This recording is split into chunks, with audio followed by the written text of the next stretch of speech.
Si nos fijamos en el periodo del siglo XVIII, durante la expansión territorial americana, nos daremos cuenta que durante el Gran Avivamiento había una idea recurrente en la predicación de ese entonces, una especie de doble énfasis. Por un lado, el mensaje de los predicadores era que el ser humano es muy, muy, muy malo y que Dios está muy, muy enojado.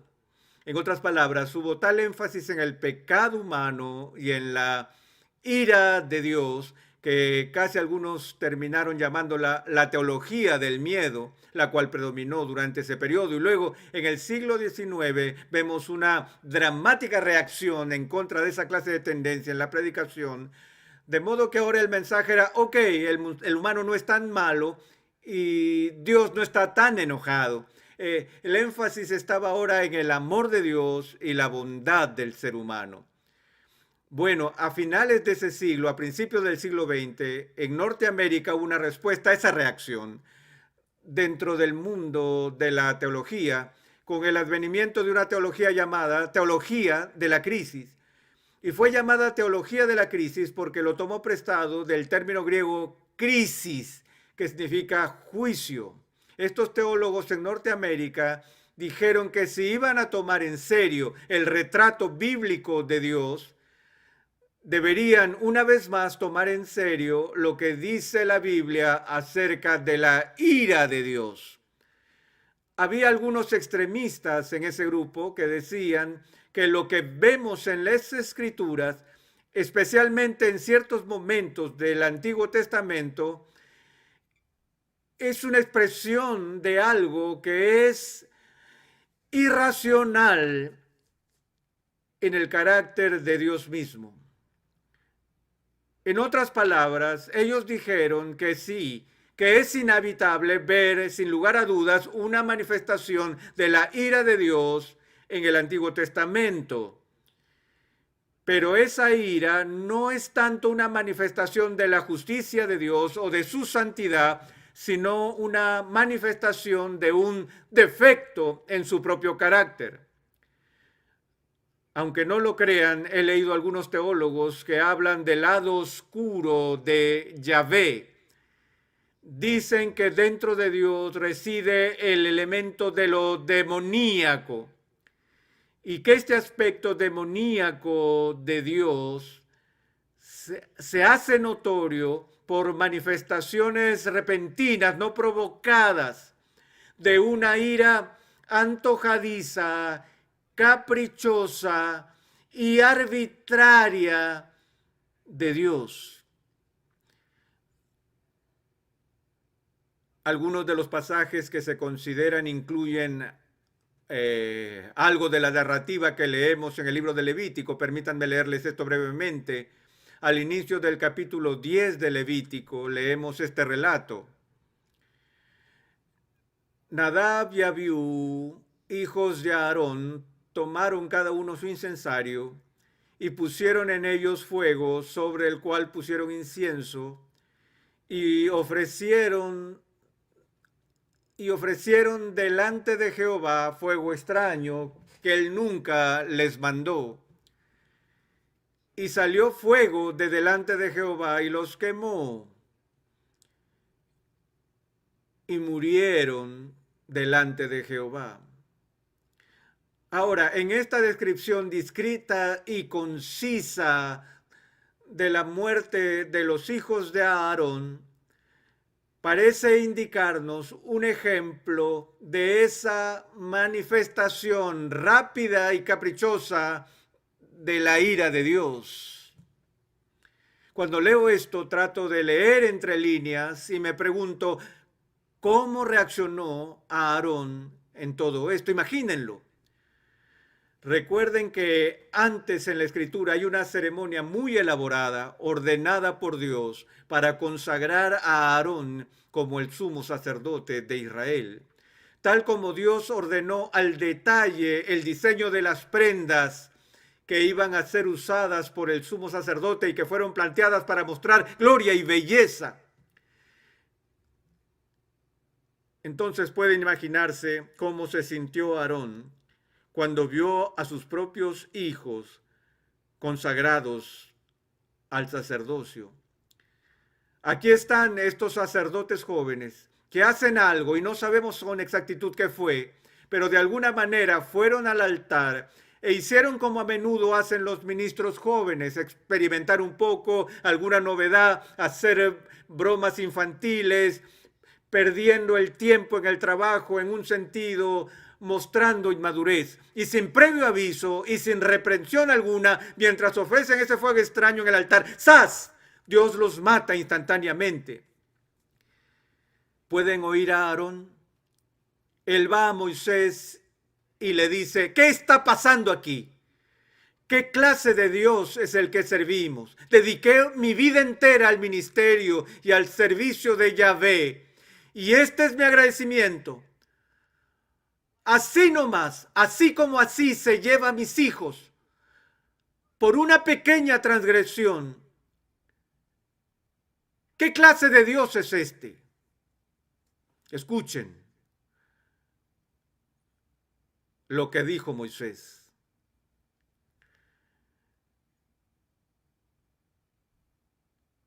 Entonces Moisés dijo a Aarón: esto es lo que habló Jehová diciendo: en los que a mí se acercan, me santificaré. Y en presencia de todo el pueblo, seré glorificado.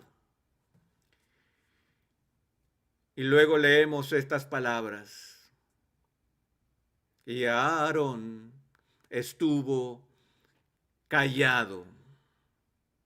Será mejor creer que Aarón se quedó inmóvil cuando el Todopoderoso vino y dijo: mira, Aarón, sé que todo esto es muy duro para ti, que haya tomado la vida de tus hijos, pero ¿te acuerdas cuando establecí el sacerdocio? ¿Recuerdas el día en que te aparté y te consagré para esta tarea sagrada, para lo cual dije que hay ciertos principios que no negociaría con mis sacerdotes? Seré considerado santo por todos y por a cualquiera que se atreva a presumir de ministrar en mi nombre. Y ante el pueblo seré tratado con reverencia. Y cuando Dios habló, Aarón cayó. Pero hay otras ocasiones como esta, ¿no es cierto? Una de las historias más espeluznantes en el Antiguo Testamento es la historia de Usa, el coatita. Todos ustedes conocen la historia de Usa. Y no se trata de las siglas del país norteamericano. Es la historia del traslado del Arca de la Alianza. Recuerden que el Arca de Pacto era el trono de Dios. Era el artículo más sagrado en el lugar santísimo. Y había caído en manos de los filisteos. Y luego, a través de una serie de increíbles incidentes, había sido devuelta al pueblo judío y guardada en custodia por un tiempo hasta que llegó el momento adecuado para que el arca del pacto fuera devuelta a su lugar en el santuario. Y David ordenó una celebración y pidió que el arca del pacto sea transferida a la ciudad. Y las personas se alinearon en las calles y bailaban y cantaban mientras se movilizaban y veían la procesión del trono de Dios delante de ellos. Y se nos dice que el arca del pacto fue trasladada al ser puesta en una carreta de bueyes. Y la Biblia nos dice que a medida que el carro se desplazaba por el camino, los coatitas caminaban junto a ella para protegerla, cuidándola. Uno de ellos se llamaba Usa. Y en medio de la procesión, de repente, uno de los bueyes tropezó. Y el carro comenzó a tambalearse y a inclinarse y parecía como si este artefacto santo de Israel estaba por deslizarse de la carreta de bueyes y caer al barro y ser profanado. Por instinto y de forma involuntaria, Usa extendió su mano para sostener el arca y asegurarse de que este trono de Dios no cayera en el barro. ¿Qué sucedió? Los cielos se abrieron y una voz diciendo, gracias, Usa. No, tan pronto como Usa tocó el arca santa de Dios, Dios le produjo la muerte. Recuerdo haber leído la malla curricular de la escuela dominical en una de las iglesias en donde trabajé. El documento venía de la oficina principal y vi textos como este que decían, ahora entendemos que este tipo de historias que leemos en el Antiguo Testamento, como la de Usa y Nadab, como la de Dios destruyendo el mundo con un diluvio, hombres, mujeres y niños, de Dios ordenando la expulsión de una persona o diciéndole al pueblo judío que fuera a Canaán y eliminaran a todos sus habitantes, hombres, mujeres y niños, esto no puede ser una verdadera manifestación del verdadero carácter de Dios. Debemos entender esas historias del Antiguo Testamento simplemente como que personas judías antiguas, precientíficas, primitivas, seminómadas, interpretaron lo que vieron a la luz de su propia teología peculiar. Probablemente lo que pasó fue que Usa tuvo un ataque al corazón y murió, y el escritor judío atribuyó la causa de su muerte a una expresión despiadada de la ira cruel de Dios. En otras palabras, era impensable para los autores de ese currículo que Dios mismo realmente pudiera tener algo que ver con la muerte de Usa.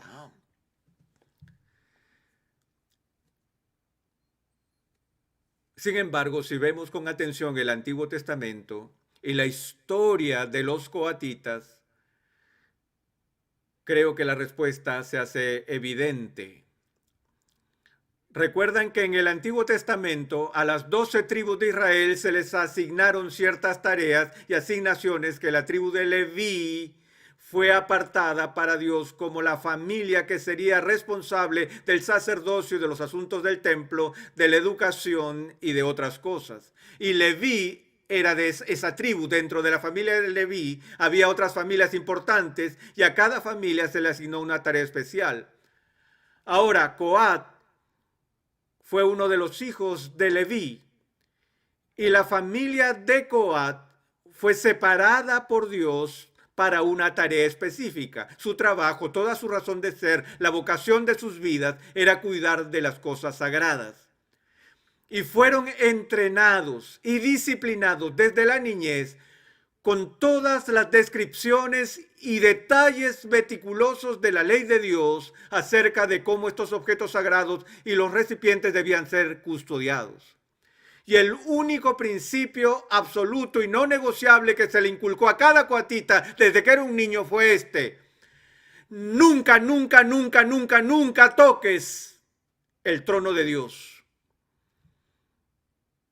Y Dios dijo, si lo tocas, morirás.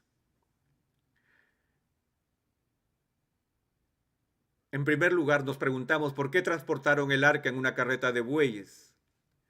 Tenía que ser transportada a pie.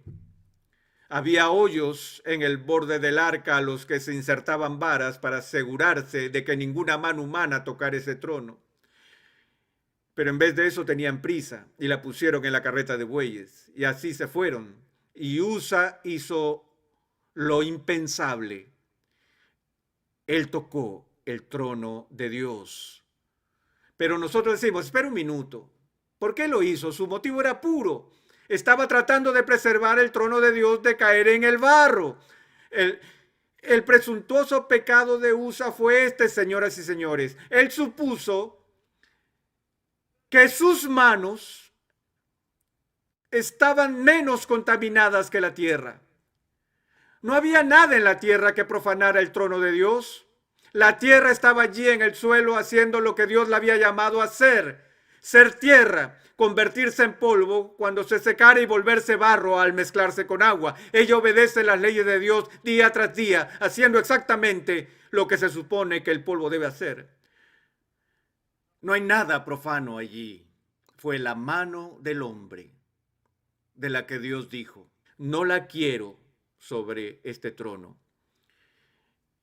En una palabra, Usa violó la ley de Dios y Dios lo mató.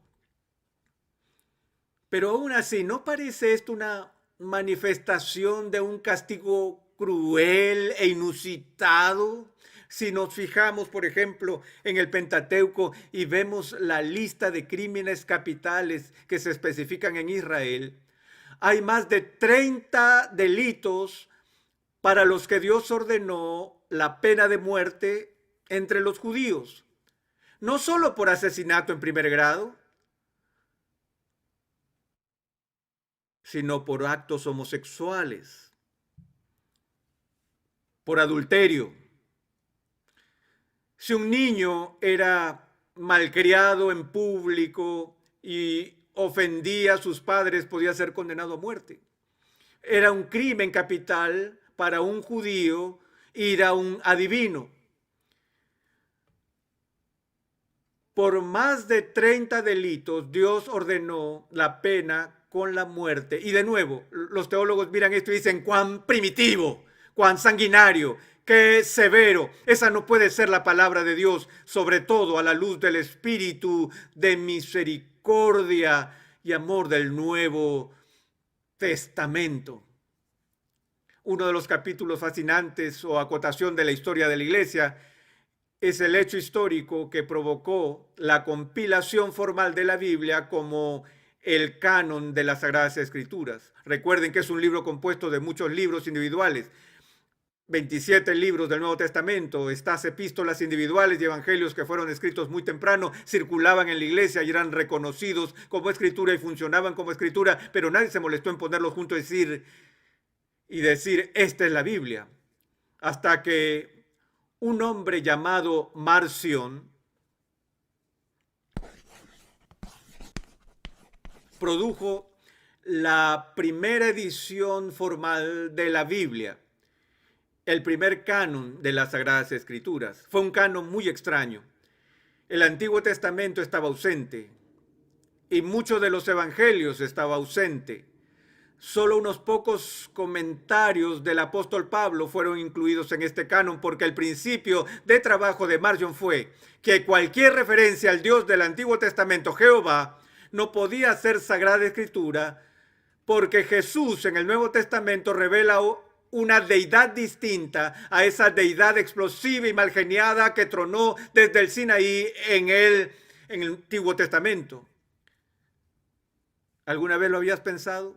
Lo escucho hoy en día todo el tiempo. Hay marciones en todas partes que me dicen, bueno, me gusta el Nuevo Testamento, pero ese Dios del Antiguo Testamento es más de lo que yo puedo soportar.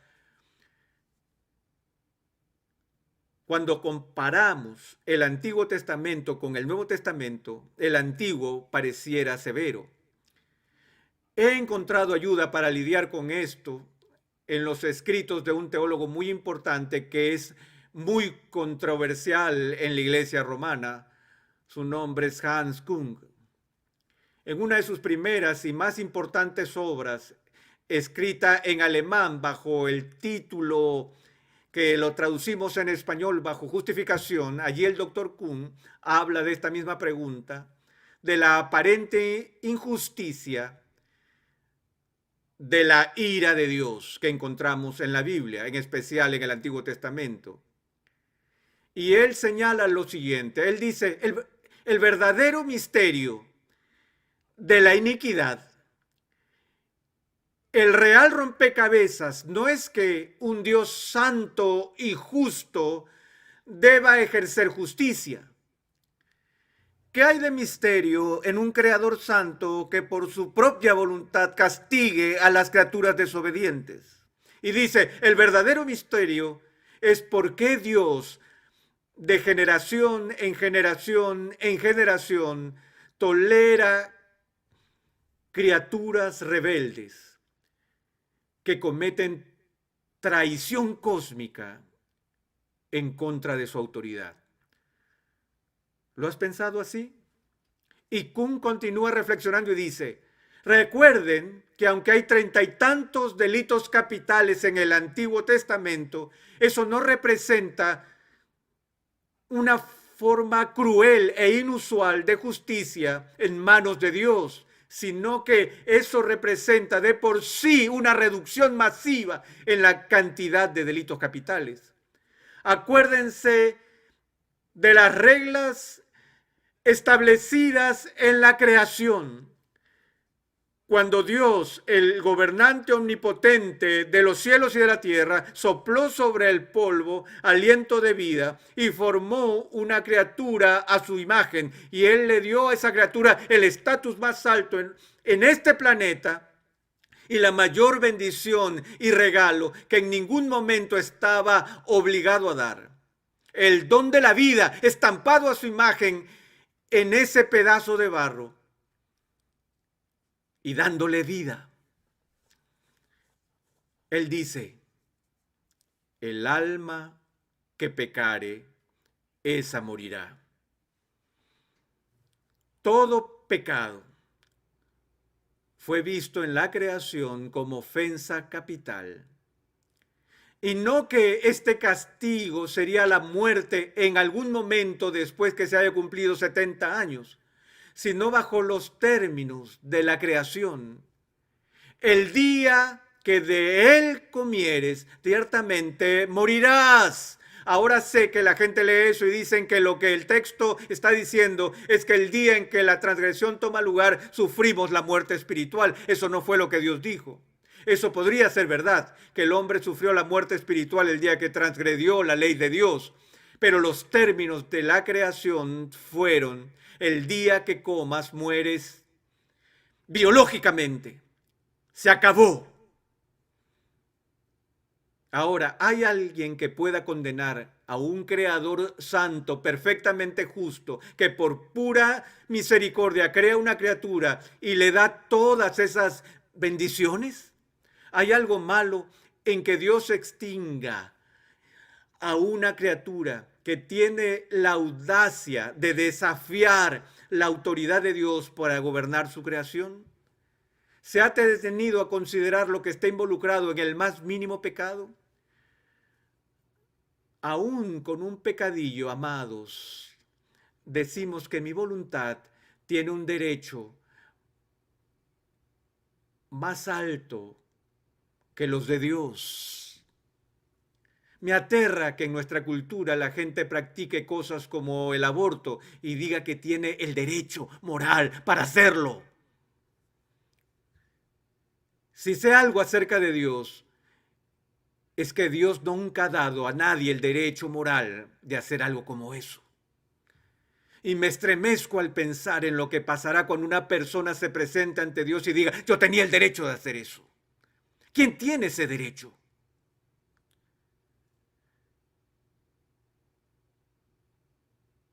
Pero incluso un pecadito, sin contar algo abominable como el aborto, en el más mínimo pecado, al que llamamos pecadillo, en ese pecado ya desafío la autoridad de Dios, insulto su majestad, reto la justicia de Dios.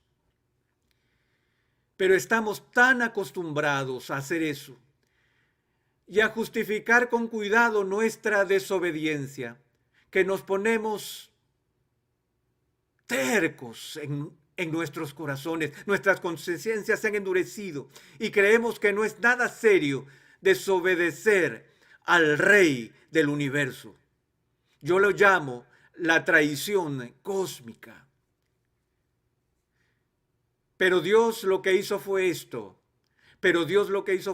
Como lo dice el doctor Kuhn, que en lugar de destruir la humanidad en el momento de este acto de sublevación y rebelión a la autoridad de Dios, Él se adelantó y extendió su misericordia. En lugar de la justicia, Él derramó su gracia. Y la historia del Antiguo Testamento, amados, es la historia de repetidos episodios de las manifestaciones de la paciencia llena de gracia de Dios y de un perdón misericordioso hacia un pueblo que desobedecía día tras día.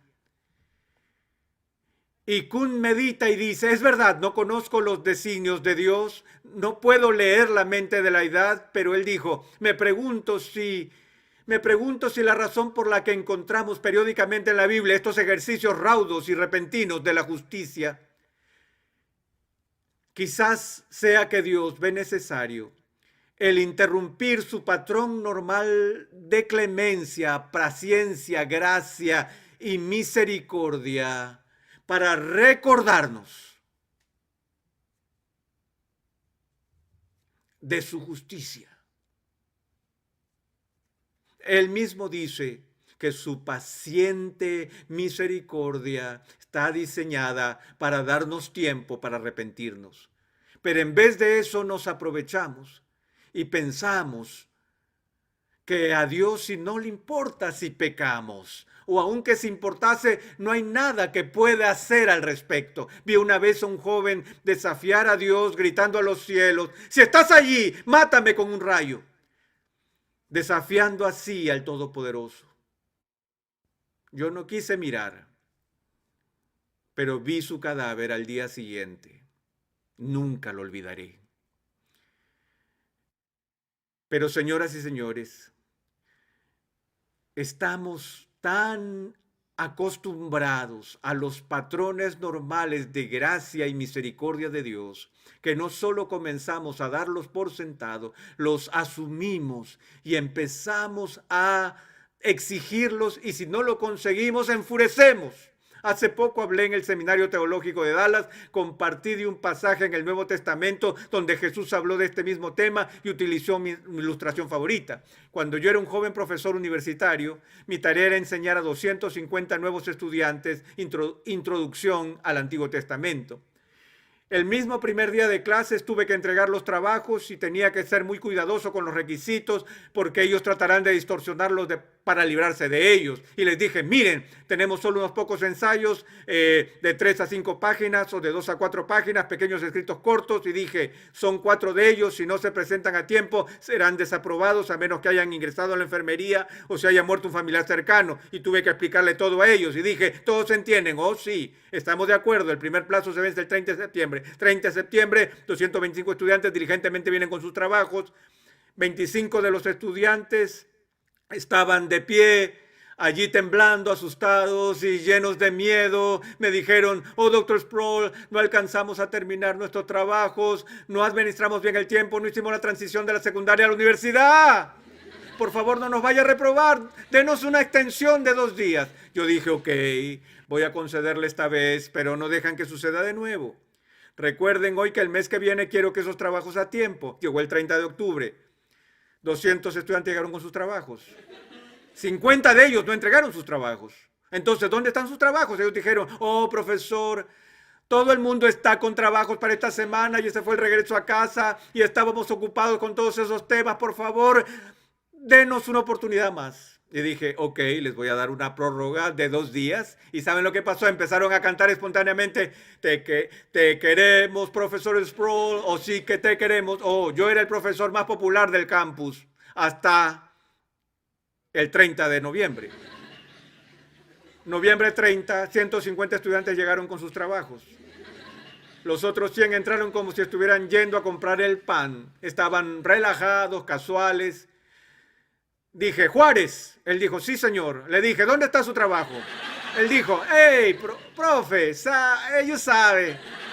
No se preocupe por él, se lo voy a traer en un par de días. Así que saqué el libro negro y dije, Juárez. Él dijo, sí. Le dije, tiene 0. Pérez, ¿dónde está su trabajo? No lo tengo, señor. Le dije, 0. Martínez, 0. En ese momento alguien en el fondo de la sala gritó, y ustedes pueden adivinar lo que gritaba. ¿Qué? Eso no es justo. Jiménez, ¿dijo usted eso? Él dijo, sí. Le dije, ¿ha dicho usted que no es justo? Y él dijo, correcto. Le dije, ¿recuerdo mal o usted no entregó la vez pasada su ensayo a tiempo? Él dijo, es correcto. Le dije, bueno, si quiere justicia, va a tener justicia. Yo escribí 0 para ambos. Y dije, ¿Alguien más? ¿Alguien más quiere justicia? Señores, señores, tenemos que entender la diferencia entre justicia y misericordia. Al momento que piensan que Dios le debe misericordia, una alarma debe sonar en sus cerebros que les advierta que ya no piensan más en misericordia. Porque por definición, la misericordia es voluntaria. Dios nunca está obligado a ser propicio a una criatura rebelde. Él no le debe misericordia. Como él ha dicho, yo tendré misericordia de quien yo tenga misericordia. Y voy a cerrar con esto. Un Dios santo, un, un Dios santo es justo y misericordioso, nunca injusto, nunca injusto. No hay momento en ninguna página de las Escrituras donde alguna vez se castigue a una persona inocente. Dios simplemente no sabe cómo ser injusto. Le doy gracias cada noche porque Él sabe cómo ser no justo. Porque la misericordia es no justicia, pero no es injusticia. Y así los dejo con esto. Cuando oren, ni se le ocurra pedir a Dios que te haga justicia. Él podría hacerlo. Y si Dios fuera a tratar con nosotros de acuerdo a la justicia, pereceríamos tan rápidamente como Nadab y Abiú, Usa y Ananías y Zafira en el Nuevo Testamento. Pero vivimos, amados, por gracia, por su misericordia. Y nunca lo olvidemos. Oremos.